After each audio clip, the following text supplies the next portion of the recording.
Why does time seem to go faster as we age? And is there anything we can do to slow it down? This topic seems to come up a lot. It comes up in conversations with my friends because we're talking about our kids and how fast they're growing up and how just yesterday it seems like they were toddling around the house and now they're about to go to high school. It comes up at work as we move through different marketing and promotion cycles and prepare for the launch of new features. And it's like, oh, we're already just about halfway through the year. It even comes up when you're not looking for it. Like I hate this thing that shows up on Twitter that reminds me every once in a while that yes, time is in fact going by faster than you thought it was. And of course, there are days like today, as of this recording, it is my 41st birthday. And I'm thinking about the passage of another year and how, wow, it was just a year ago I had turned 40 and that was a huge milestone.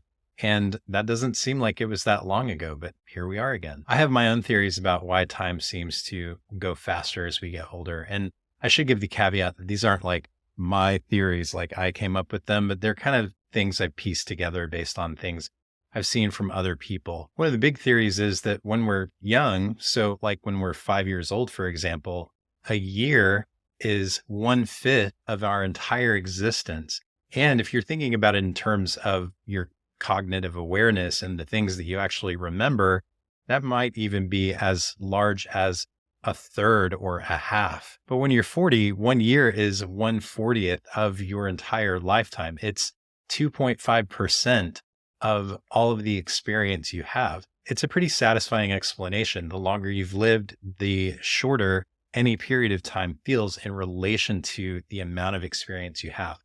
But it turns out there might be a different explanation. There was a study in the European Review by Professor Adrian Bajan that suggests that we perceive actual time as between the arrival of newly created neural images. Essentially, it means it's the new stuff that we remember most. In an NBC News interview, neurologist and neuroscientist Santosh Kasari said, "We gauge time by memorable events, and fewer new things occur as we age to remember, making it seem like childhood lasted longer." Essentially, according to this theory, the closer together new experiences are, the longer the time seems to go. The further apart those memories are, the shorter time seems to go. This makes sense if you've ever driven home from work or you've driven to the grocery store and back home.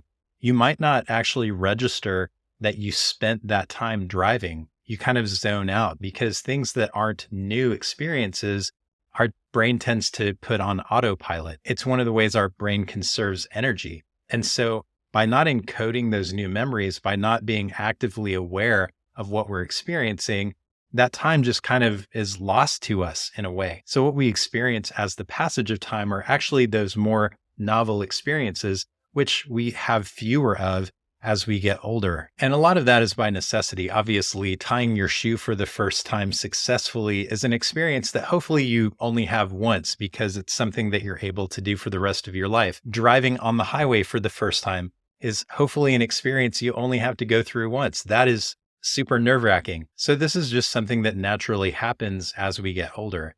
But the good news is there's something that we can do to reclaim some of that time, to slow things down a little bit. And especially on days like my birthday, I'm very aware of all of the things that I have on my bucket list, the experiences, the new things that I haven't done yet. And this idea, this theory encourages me to do more of those new things. What if I could slow down my experience of time by seeking out new experiences? Another way we might be able to do this without actually having to go out and do something entirely new is to be really present in the things that we're doing, to actually, quote unquote, stop and smell the roses. When you're sitting down to dinner with your family, like you do every single night, maybe pause for a moment and say to yourself, I want to actually be present and I want to notice new things. I want to pay attention to the way my 8-year-old is eating his soup and how he's getting little drops of soup on the table. I want to hold that bite of food in my mouth for a moment and experience the flavors and the textures. And by doing that with these everyday moments that you kind of just pass through without being aware,